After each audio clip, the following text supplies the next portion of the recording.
Fala, heróis do lucro! Hoje a gente vai fazer mais um vídeo desse quadro que é Diagnóstico Financeiro em 10 minutos.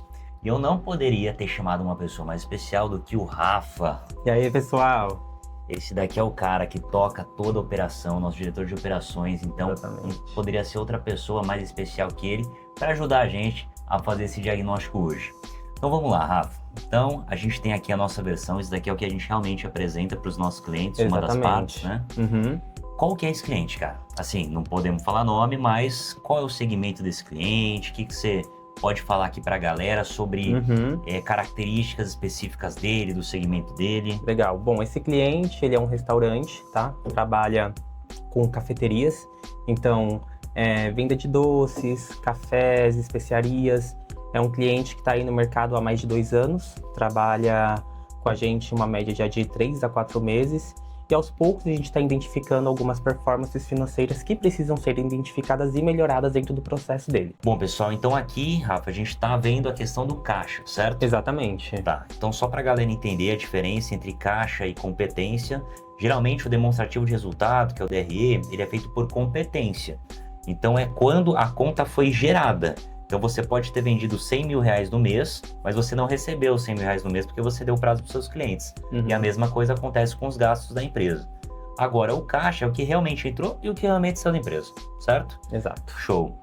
Então vamos analisar aqui o quê? Um mês ou os 3 meses que a gente tem de formação? Vamos começar pelo mês. Aqui já está selecionado o mês, certo? Fechou. Tá, então nesse caso entrou 314, Exato. saiu 315, o resultado foi negativo de 1.640. Exatamente. Certo? Tá, 685 lançamentos no total. O imposto foi de 6.457, certo? Isso. Despesa com pessoal 37 mil, custos com mercadoria 97 mil.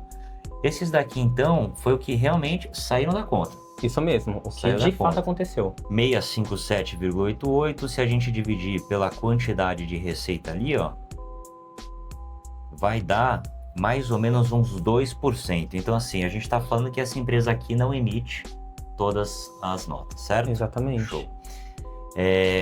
Tendo em vista que agora, 2027, vai ser quase impossível isso Com acontecer, certeza. né? Agora com a nova reforma tributária aí, então vai ser um pouco difícil escapar dessas ilegalidades no meio do processo. Então, dentro do planejamento desse cliente, a gente vai colocar aqui uma outra simulação, certo? Porque a partir do momento em que chegar a 2027, ela vai ter um custo maior com o imposto, está sendo 2%, tudo bem que está em caixa, aqui não está em competência, mas que vai para pelo menos uns 10%, principalmente por conta do faturamento aqui dessa empresa, que o teto do Simples Nacional dá 400 mil hoje, Exatamente. né? Tá. Show de bola. Agora, despesas com o pessoal. Xanis, qual que é a senha aqui? 53. Não, faz com a mão, velho, a galera vai ver. Tá, então se a gente pegar despesas com o pessoal, 37.170,98, a gente pode dividir pela entrada, né, o total de entradas, e vai dar 11,8% com despesas com pessoal. Exatamente. O que você acha? Você acha que isso daqui tá bom para uma empresa, do restaurante? Hoje, com a realidade dela, tá ok, né? Eu sempre coloco uma média de um ticket médio aí, sobre uma análise vertical, de 15% com custos com pessoas, porque a gente sabe que é um custo alto, ainda mais a gente tendo CLTs. Show de bola, então tá bom. Então até 15% aí tá super saudável um restaurante. Exatamente, ter mão de obra, certo? exatamente. A maior questão que a gente consegue enxergar dentro do fluxo dela é referente ao custo de mercadoria vendida. Então ali você consegue enxergar quase 100 mil reais só de custo de mercadoria vendida. Então é lá onde realmente está mais pecando e a gente está ali tentando fazer essa força-tarefa. Tanto em melhorar a precificação, mas também identificar bons fornecedores. Olha, fiz aqui, deu 31% Exatamente. de CMV, certo? Exatamente. Então assim, para quem é desse segmento, poxa, CMV é essencial. Dos indicadores mais importantes a serem acompanhados, né? Então, por exemplo, beleza, então tem 31%. Depois, se ela adicionar o imposto, que vai para pelo menos 10%, que eu imagino que vai ser até um pouco mais alto do que isso, a gente já está falando de variáveis na casa ali de 45%. Isso mesmo. sobrando uma margem de contribuição de 55%, certo? Exatamente. E lembrando que aqui a gente está falando sobre total de entrada, então é tudo aquilo que aconteceu de entrada na operação, não somente sobre a venda. Então, quando a gente entrar mais no detalhe sobre o valor de recebimento, a gente vai até enxergar que esse custo de mercadoria vendida, ele vai estar até mais alto em questão de margem. Legal. Lembrando aqui, pessoal, que é o seguinte, ó, 314 é o total de entradas da empresa. Se a gente pega aqui embaixo, existe uma diferença, ó. A gente está falando sobre uma receita de venda de 200, outras entradas de 24, tem mais umas outras de 11, e também acho que tem outras que são outras entradas de não operacionais. Exatamente. Certo? Show de bola. E é interessante até vocês já acompanhar aqui que receita com essas vendas de mercadoria, ela está ali em uma margem de 200 mil de recebimento. Já quando a gente fala sobre o custo de mercadoria vendida, está 97, é quase 50% das vendas delas gasta somente com o CMV. Então está muito fora da realidade. Então assim, pô, eu já tive fábrica de doces, sabia? Então assim, eu lembro que o Semenzato chegou pra mim uma vez, ele perguntou assim, cara, já falando pra galera. Foi assim, a primeira pergunta que ele fez pra mim, qual é o seu CMV? Essencial. Então, cara, a partir desse momento eu entendi que pra restaurante, assim, a indústria alimentícia, né, como um todo, Exato. É muito importante você saber isso, cara. O meu era 33%. É isso aí. Tá? É importantíssimo. E lembrando que existem dois tipos de CMVs, né? O CMV pela contagem de estoque, então o controle real do seu estoque, daquilo que está entrando e aquilo que está saindo do seu estoque, e também sobre o DRE, sobre o faturamento em si, que é ali que a gente enxerga a margem pela análise vertical, né? De entender que esses 33, 32, essa porcentagem que seu negócio tem que ter de CMV ideal. Olha que legal essa dica que o Rafa deu. Existe uma maneira da gente controlar o estoque e analisar mês a mês se está acontecendo alguma coisa errada. Porque se você tem um histórico da sua empresa de 1 ano já, e você faz exatamente o que ele falou, você controla o seu CMV com o que estava no começo, depois da saída, você tem uma diferença.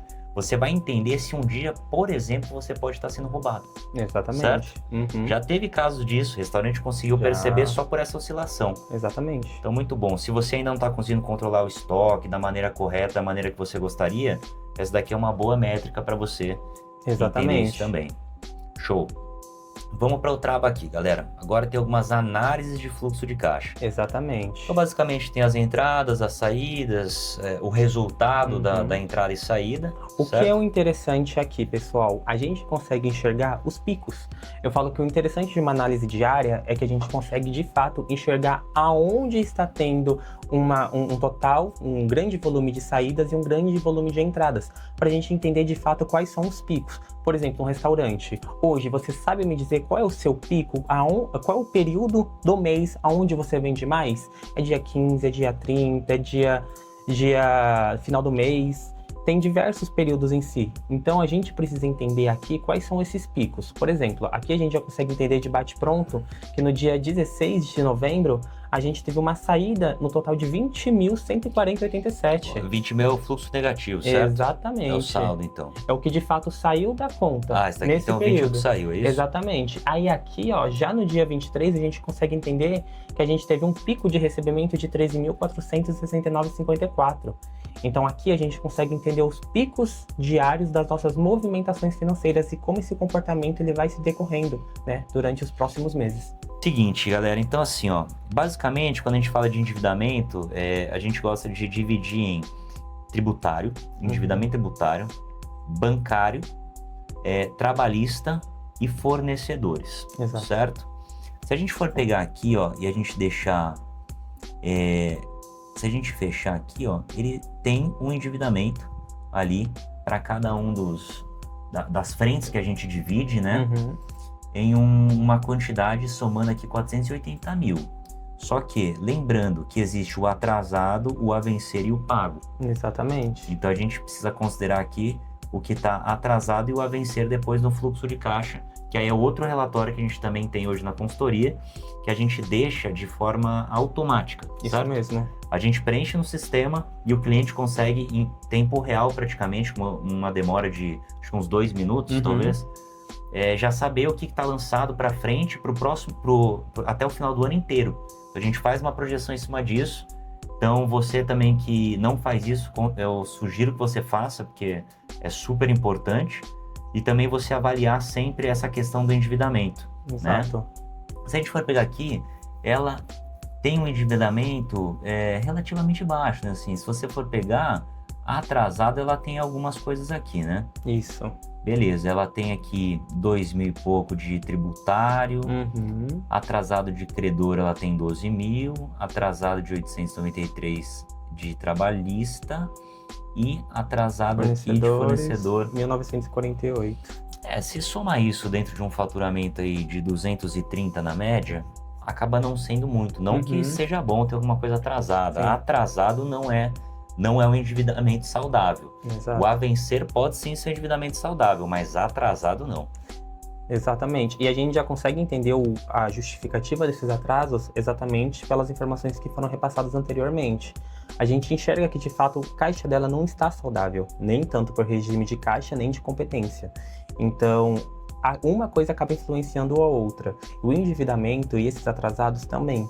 Então, o que a gente enxerga aqui como insights? Primeiro, melhorias no controle e gestão do estoque e pessoa física, pessoa jurídica, e também um bom balanceamento sobre seus endividamentos, para a gente entender de fato o comportamento do seu caixa e organizar todas essas dívidas em atrasos ou até mesmo negociações para ela sair aí dessa linha de frente de atrasados.